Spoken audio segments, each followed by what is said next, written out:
Welcome back to another episode of Trash Talk. I'm John Bernard. This is Nick. We are the K-Roos Bros, giving you the fight news from around the world. Make sure you stay tuned. In this episode, we catch up with Nelson Asofa-Solomona, who's making the jump from rugby league to a full-time professional boxing career, which is pretty crazy. Stay tuned for that interview.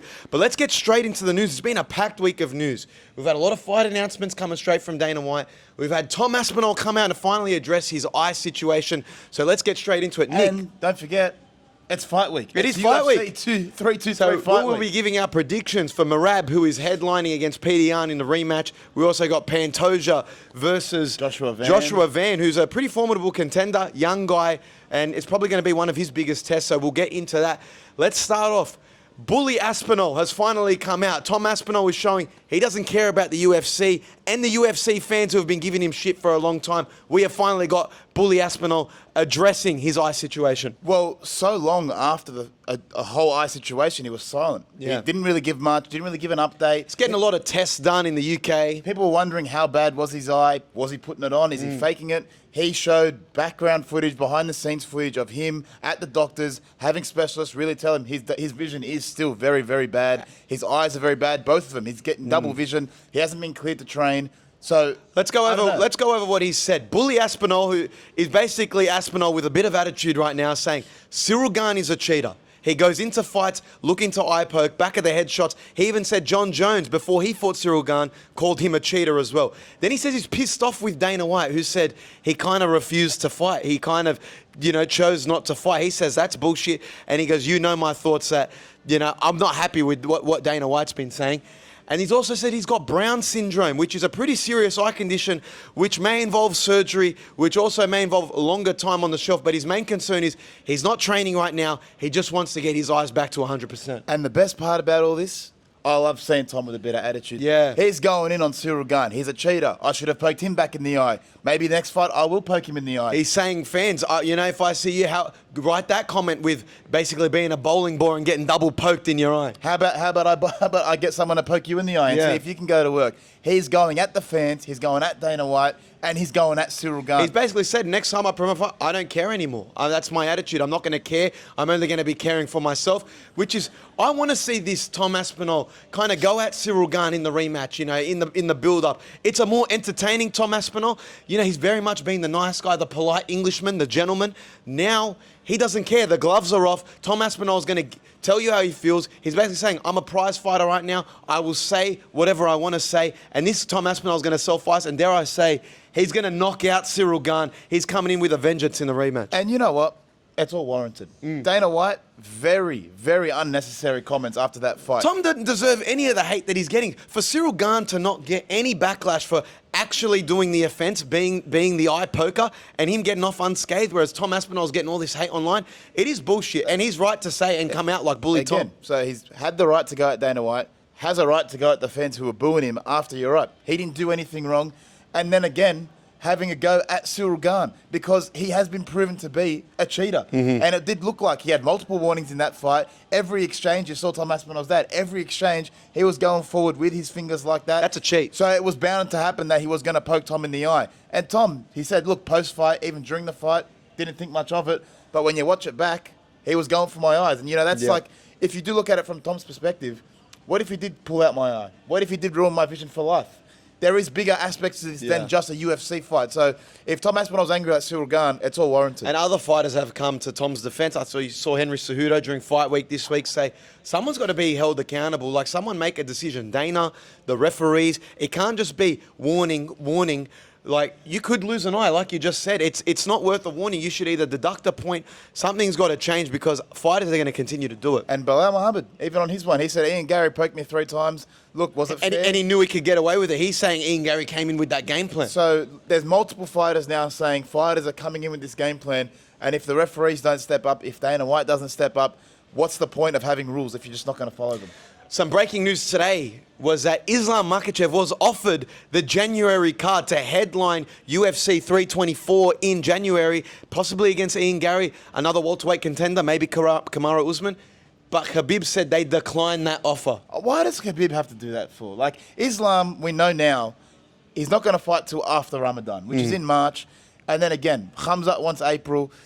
Really, there's no other opponents that can really hold out that long. So Khabib, Yeah. you're just depriving us of one of the all-time greats. If he was happy to fight, because he didn't really cop that much damage against JDM, if he was happy to fight, why not accept the fight against Usman? Why not accept the fight against Gary? Just why not?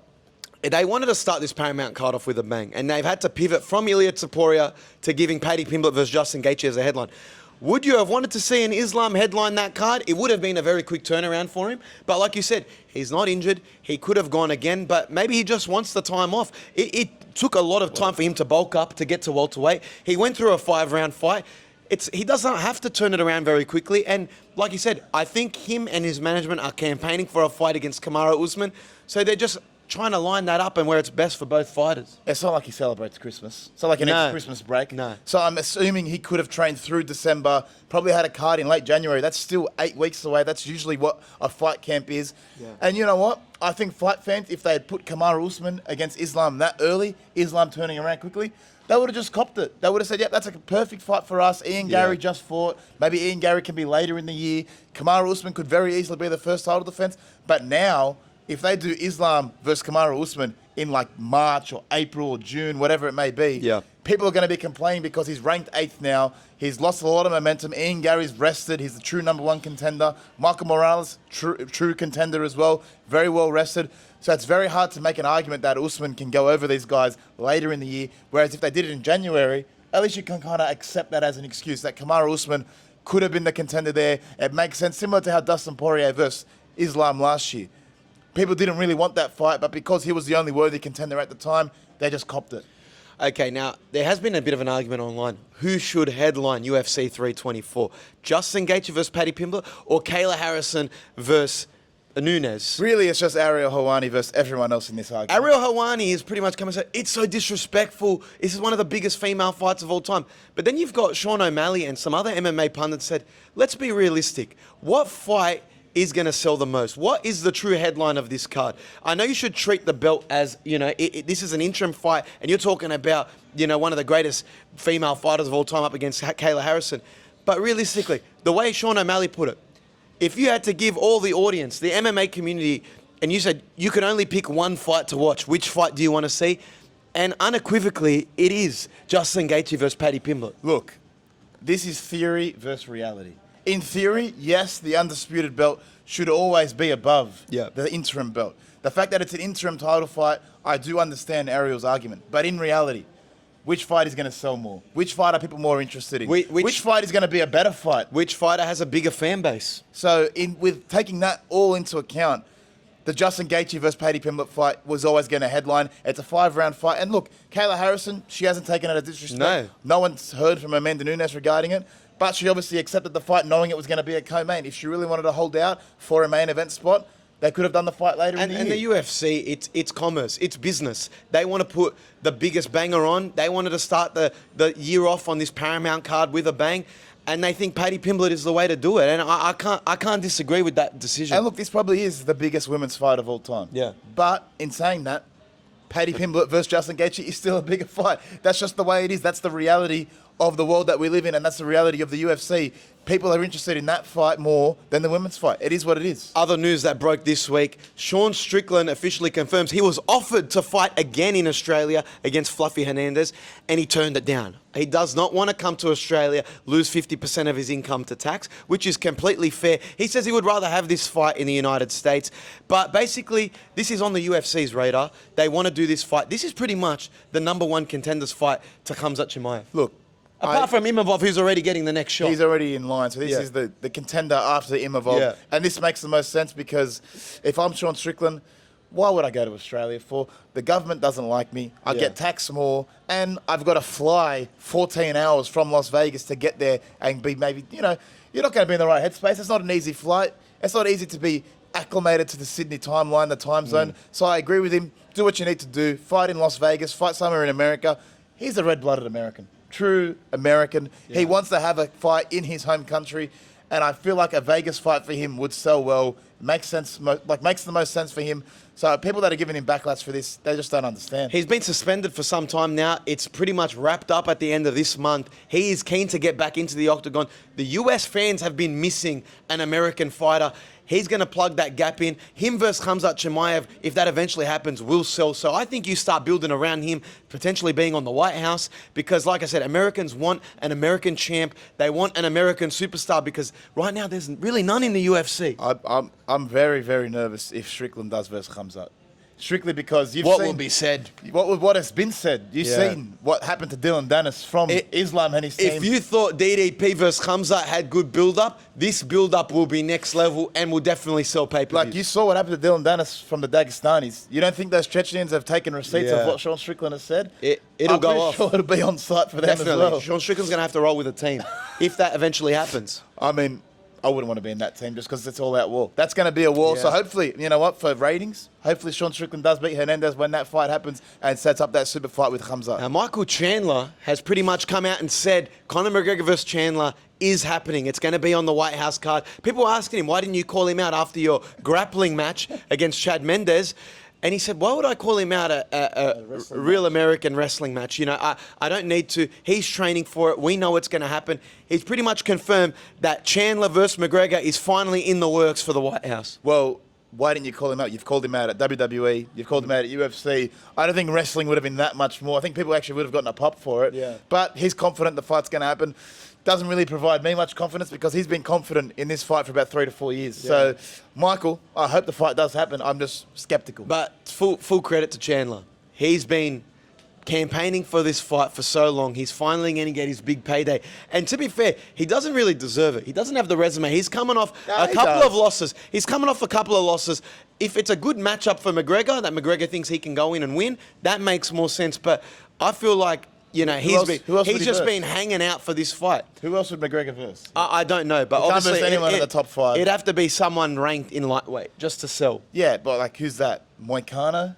Yeah. Benil Dariush? Like, Benoit Saint Denis? Like, Michael Chandler is the perfect matchup. He is the perfect matchup for it. They've got that Ultimate Fighter series that they've got to kind of finish off as well. It's been a storyline for 3 years. Michael Chandler deserves it. All right, let's go through our UFC 323 preview, starting with Jan Blachowicz versus Guskov. Look, I don't really know much about Guskov, I'm going to be honest here. And Jan Blachowicz, former champion, someone that is on the, you know, like the back end of his career. That's the nice way to put it. He is getting up there in age, but I still think that he's one of the best fighters in the division. And this isn't a fight that he's going to give up and let him go through easily. He's going to be that gatekeeper fighter that a proper contender can go through and maybe get a title shot. So I'm taking Jan Blachowicz here. Brandon Moreno versus Tatsuro Taharia.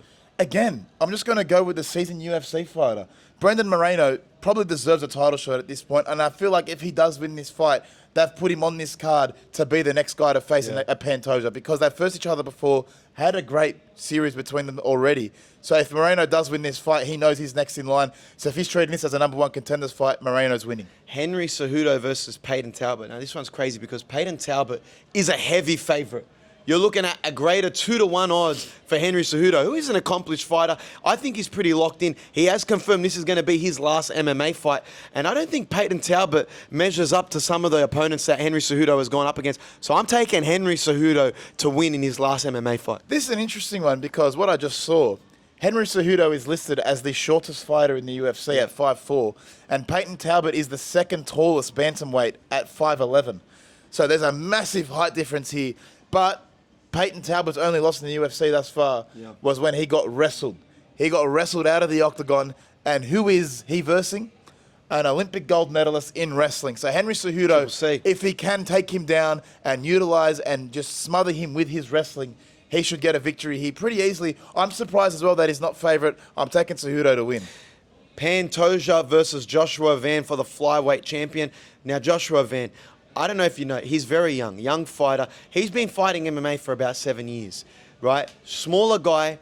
It's not like Pantoja's going up against an Urseg who he kind of struggled to keep down on the ground like he has done against other opponents. I think Pantoja's going to be too strong. He's going to utilize that wrestling, that quickness, that urgency of his wrestling is going to be too much for Joshua Van. And I'm taking Pantoja by finish and probably submission. Pantoja is now considered the flyweight GOAT. He's on that trajectory. So he knows he cannot afford to lose because that's something he wants. He likes that legacy. I'm pretty sure he likes being referred to as the guy that's going to be better than Demetrius Johnson. And I don't think he can get the finish because Joshua Van, if you watch that fight against Brendan Royval that happened in International Fight Week, he can stand and bang. and he did put up a great fight. I don't expect it to be as strike-heavy as that fight. I do expect Pantoja to take him down, but I'll take Pantoja by decision. I think it's going to be the same as what he did to Royval maybe a couple of years ago. It's going to be a very, very well-dominated fight by Pantoja by decision. So we're taking Pantoja, both of us. And last one, the main event, his 4th fight in 12 months. Merab going up against Petr Yan in the rematch. Now, look, I don't know if there's much Petr Yan can actually do. Merab was going into his last fight with Petr Yan with a broken hand and still got a very dominant victory. This is a Merab that's locked in, who's been fighting all year, who's been training non-stop, can prepare properly for Petr Yan. He's very confident. I just don't see how you can bet against Merab. I'm taking Merab. Merab campaigned for this fight. Yeah. When you want a fight that badly, it means you know you're going to win. I mean, he's picking this opponent because he's confident he can beat him. Yes, he says he deserves it. He's had some good wins. But he knows, listen, I want this 4th title to fight. I want this 4th title defense in the calendar year, and this is the guy that I can easily do it against. And we've got footage. We've got footage of their previous fight where Merab basically 50-45'd him, maybe 50-40'd him. Yeah. He was killing him the whole fight. Just drowned him with takedowns. Outstruck him. Yeah. He had him battered and bruised after the fight. So I do expect Merab to do the same thing. And I do expect it to be a decision again. Look, Merab does struggle to get the finish. I know he's looking for it. He's always trying to get the finish, trying to be a bit more exciting striker.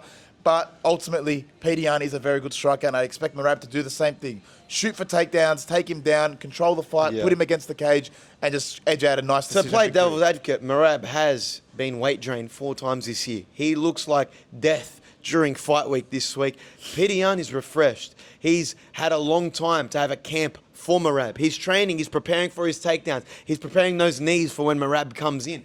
But Merab has said, I'm ready for this. I know, and I'm coming to the table. I could surprise you with some things as well. I'm coming to the table with more experience, the best I've ever been. So again, I can't look past Merab. He's going to be the bantamweight GOAT.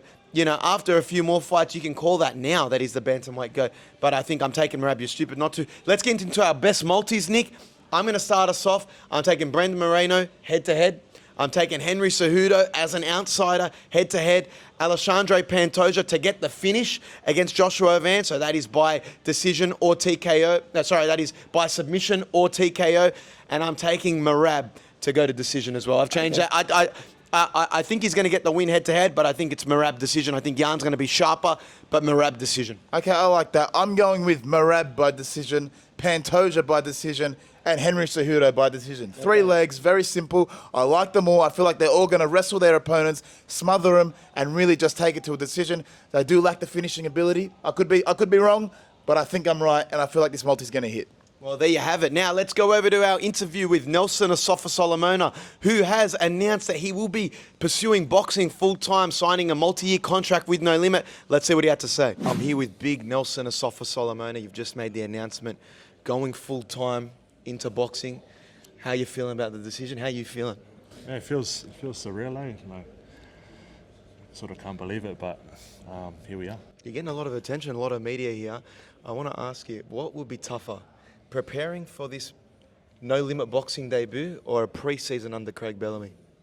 Oh, pre-season for sure. 100%? I see the boys and all over social media, you know, back at training, and they're just in the hurt locker, and you can almost smell it. You can almost smell the pain and stuff like that. But I've done plenty of them. And, yeah.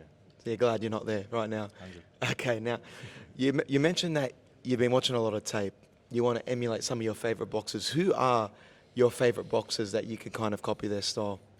Yeah, there's a few guys. I think especially just guys who similar stature to myself. You know, Lennox Lewis, you know, Deontay Wilder, Tyson Fury. You know, just those type of guys. I also like watching the smaller guys because it sort of shows what, you know, what they want to do to a taller bloke. So, you know, like a Mike Tyson, David Tor. Paul Gallen was a guy that played rugby league while doing boxing. What made you want to go, nah, I'm going all in?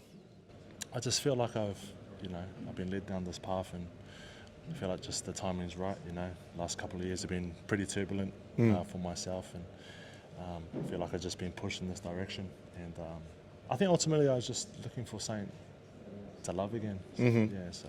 You know. Now, the last guy to go full-time into boxing and said he was done with rugby league was Tavita Pangai Jr. Yeah. Now, he's ended up back in the Super League. how do you want to go about going full-time differently? How is your boxing career going to be different? Yeah, I've got a great team with me, and you know, I'm going to let them make the decision in terms of picking the fights and stuff like that, make a sound decision. So I think that's the plan. They're just going to pick the fights for me, and I'm just going to line them up and try and knock them down. Do you got your eyes on any heavyweights right now? Anyone in professional boxing or even in rugby league? Anyone in NRL Really? can get it, but If you had to call someone out, someone in rugby league you'd like to square up against, who would it be? all of them, bro. Yeah? Yeah. Particularly front rowers? I think, you know, it's only fair. Okay, no wingers or big centres. No, that's fair. But in saying that, like, have you thought about, like you said, you got a multi-fight deal. Do you want someone that's a Taliva or a Brendan Gratch who's had a lot of pro fights, 7, 8 pro fights, or do you want someone that could match your skill right now? Look, I just want to test myself and take, you know, I'm already headed in the right direction, taking this risk, and like I said, I'll just let my team just sort out who we're going to fight. Now, if you look at other players in footy, Lomax left rugby league this year. Pappenhausen, who you played with, said, I'm just having a break. You're going full-time into boxing. Why do you think players are now looking so much outside of rugby league? I just think there's more to life than just footy, and I think they're just starting to realise that. Also, you get to an age, where you've done it for so long that you know, you just want to try something new. And man, here I am. Were there any other options? Did you think I could go into overseas rugby? I could go another rugby league, another season in rugby league with another club. And what ultimately made you go, nah, I'm going all in on boxing? Like I said, bro, like just waking up in the morning and just realising, you know, this is something that gets me out of bed. Rugby was becoming, you know, a little bit different in my mind, and I just, you know, there's something about getting punched in the face that just makes you feel alive. Now, a criticism I have of Australian boxing, no one talks shit. No one knows how to sell themselves here. Yeah. Are you going to be a heavyweight boxer that says what he wants, says what's on his mind, doesn't care? Oh, I guess you're going to have to tune in, bro. Like, I just want to be real and I just want to be me. I'm a bit out there sometimes, and yeah, I want to promote the fight, but I also don't want to be someone I'm not. But yeah, like you just never know with me. You know, someone who's got ADHD, man. So if someone pisses you off, you will let them know about it. Yeah, I mean, you know, calmly. Okay, yeah. Okay, so he's a polite big fella. Now, I want to ask you, you're going to be on the Nikita Zoo versus Arafa card. Do you want to steal the show on this card? Just naturally, we'll just see what unfolds. I think sometimes, you know, you might have to say some things. I don't know. Look, I'm just going to be there, just be me, and see what unfolds. If I steal the show, I steal the show. If not, then it is what it is. And I know you're with Team Ellis, but what is your current style right now? Like, I don't know how your fitness is. Can you see yourself going a full 10, 12 rounds, or are you going out there for highlight reel knockouts? I want the highlight reel, I want the highlight reel. I think that's what sells fights. Yeah.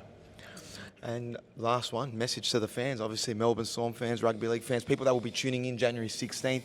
What do you want to say to them about your decision to leave the NRL and pursue boxing full time? Yeah, no, I love my time in the NRL, and I'll never say never, but you know, I'm putting all my energy into boxing right now, and those who love me, you know, will you know, be loyal and follow me, and I love those guys so much, and so are the haters. You know, there's guys who think I can't, you know, go well in this sport, or who want me to do shit, but regardless, they're going to tune in and on this first fight. 100%. Everyone will be tuning in. I can't wait to see it.